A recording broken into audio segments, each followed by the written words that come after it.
Coach Kara Lawson said it calmly after watching Caitlin Clark's first USA Basketball Senior Women's National Team practice. But that line doesn't begin to cover what happened at camp.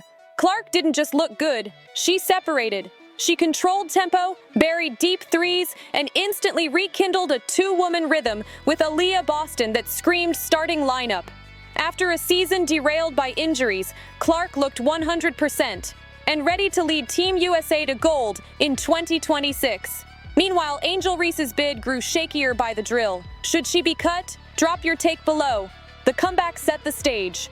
Before injuries wrecked her sophomore year, Clark detonated the WNBA as a rookie. 62 records, half-court range, triple-double pace, and a nightly TV event. Then, the body betrayed her. One issue bled into the next until the season collapsed to 13 games. 5 months without competitive basketball created real doubt. Was the rookie explosion a one-year blaze or the start of an era?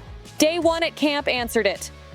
Clark admitted she was nervous picking up a ball again, but the nerves evaporated in the warm-up. When I touched the basketball to start, that's when I felt pretty comfortable, she said later. Comfortable turned into commanding. The pull-ups fell. The skip passes hit shooters' hands in stride. The hit-ahead feeds punished joggers. The pace looked like Clark's speed again. Fast enough to create, controlled enough to never feel rushed. Lawson's "she looked good on both ends" carried weight because the staff watched every rep for rust. There wasn't any. Clark navigated pick and roll like she never left, slid on defense, and rebounded to ignite immediate 5-on-4 breaks. The smile stayed on her face. The tone of camp changed. One sequence crystallized it for Sue Bird, serving in a leadership role, and the coaches. Clark drew 2 defenders high, snapped a no-look pocket pass to a cutting Boston, and the big finished without a dribble. No teaching curve, no learning each other. Just Indiana chemistry exported straight into USA practice. Within minutes, the staff leaned into it. Early offense through Clark, early seals for Boston, and everyone else sprinting because they knew the ball would find effort. That connection is rare in national team settings, where guards often need weeks to learn their post's timing and touch points. Clark and Boston already speak the same language. When Boston sealed, Clark's entry arrived at the exact shoulder. When Boston screened, Clark hit her on the roll before the help rotated. When Clark rebounded, Boston ran the middle lane at full tilt because she trusted the reward was coming. It did, over and over. The ripple effect spread. Teammates started cutting harder and screening smarter because they knew good actions would be rewarded with the ball, not punished with a reset. Clark found Jackie Young on a sharp 45 cut for a layup that drew nods from the sideline, the kind of simple high-level read that wins tournament games. Communication never stopped. Screen right, lift, drag, leadership without theatrics. Heading into camp, the public narrative was a knife fight for limited roster spots. Inside, one player made that fight look lopsided. Clark's separation wasn't just shot-making, it was the totality. NBA range threes under hard contests, seam-splitting passes in traffic, clock-aware decisions. Shoot or swing, pace or pull, she consistently chose right. Her defense competed, and her rebounding triggered the tempo that makes USA basketball suffocating. Angel Reese framed the stakes clearly. Everybody wants to make the team. They handpicked us because they thought we would bring something to the table. But as camp unfolded, her fit with the Clark-driven tempo looked clunky. The staff seemed unconvinced by isolation counters and second-jump putbacks when compared to Clark's 5-out orchestration. As Clark's minutes with Boston and stints with Cameron Brink hummed, Reese's windows narrowed. The competition hardened. The board in the coach's room got simpler. Bird's assessment, she looked great, mattered. Bird knows rhythm, timing, and the pace of international play. When she says a guard's cadence is back, coaches listen. Lawson doubled down. Clark hadn't missed a beat. The body language on the sideline told the rest. Smiles after Clark's long-range splash. Quick glances when she knifed a pass through 2 hands. Relaxed shoulders when she calmed a possession. That's a starting point guard claim, staked quietly and convincingly. Context makes the performance bigger. Clark's second season ended with a right groin injury and a stack of lingering issues. At camp, she moved fluidly, planted and changed direction without a hitch, and sustained pace across segments. She also kept a presence while sidelined, stayed engaged with film, teammates, and rehab. Bird noted that consistency. The organization noticed the maturity. This is also about a torch passing. Team USA lives at the intersection of tradition and evolution, veteran expectations, modern spacing, relentless defense, and a demand to play fast and unselfish. Many cycles struggle to blend those pieces. Clark functions as the bridge, a generational shooter who still prefers to pass, a pace engine who values shot quality, and a heady organizer who can deflate a run with one deep three. That's dynasty architecture, Germany 26, Los Angeles 28, and beyond. Zoom back to the basketball. Why did Clark's game unlock so much so fast? Range and gravity. Defenses had to pick her up 2 steps behind the FIBA line. That stretched the floor for slips, ghost screens, and Boston's duck-ins. Tempo discipline.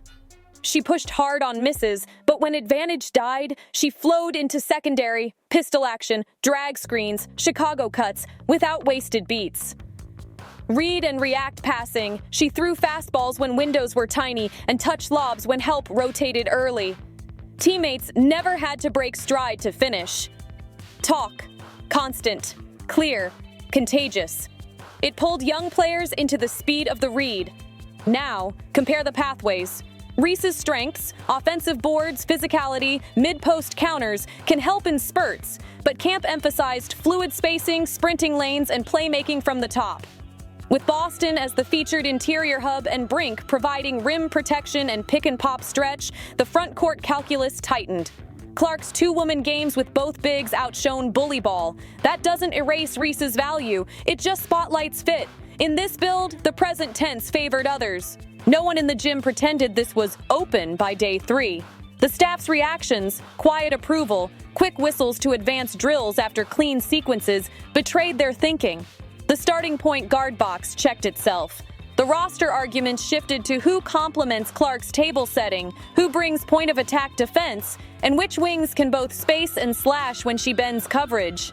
Clark's own frame for the week was refreshingly simple. Smile and have fun. It played.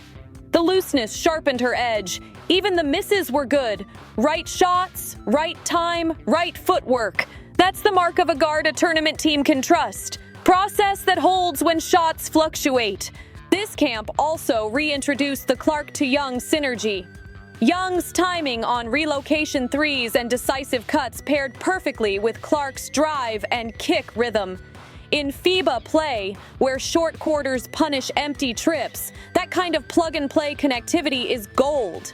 Layer Boston's seals and Brink's vertical spacing onto that backcourt, and the blueprint is obvious. Leverage Clark's gravity to feed easy points, then bury teams with pace. The staff isn't just chasing 2026, they're building scaffold for a decade. That means reps now for combinations they'll lean on under pressure in Berlin and LA, Clark/Boston early offense, Clark/Brink Spain pick and roll, Clark/Young 2-man games on the weak side, and a bench guard who can mirror the tempo if Clark sits. The ecosystem makes more sense with her at the center. What about defense? Clark competed, navigated screens, and communicated switches cleanly.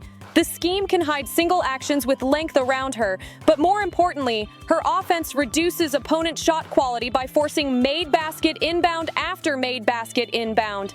When USA sets its press or drops into matchup zone off a score, games tilt quickly. Clark accelerates that tilt.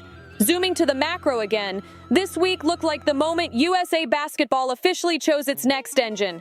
Clark grew up in this pipeline, U16 to U19 to now, and spoke openly about dreaming of the senior team. New cycle, new centerpiece. The pressure is real. The World Cup and a home Olympics carry expectations that swallow lesser stars. She didn't blink at camp, she smiled. That matters. Meanwhile, roster gravity pulled elsewhere for Reese. Her quotes radiated pride and urgency, but the film favored tempo, touch passing, and versatile spacing. Chemistry isn't everything, but it's not nothing. And Clark's pre-baked synergy with Boston plus quick rapport with Young and Brink proved decisive. It's not personal, it's basketball fit at the highest level. So where does this land? The roster announcement will formalize what the gym already knows. Clark's the lead guard. The rotations will crystallize around lineups that accentuate her pace and passing. The veterans will steady, the young core will sprint, and the identity will be unmistakable, fast, ruthless, unselfish. Clark's journey from record-shattering rookie to rehab purgatory to Camp Alpha says as much about resilience as it does about talent.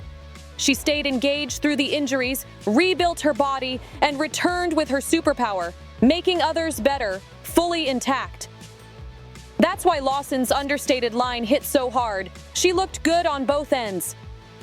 Translation: the floor general is back. Team USA isn't just selecting players. It's selecting pairings and principles. Clark's gravity plus Boston's touch. Clark's vision plus Young's timing. Clark's pace plus Brink's length. Stack those advantages and you don't just win, you roll. Germany 2026 is the first checkpoint. Los Angeles 2028 is the stage. If camp was a preview, the next era has its face, and its voice calling out the next drag screen before the defense even hears the footsteps. Think Angel Reese should still make the cut? Think Clark just locked a decade? Tell us below. Like, subscribe, and turn on notifications so you never miss the next chapter.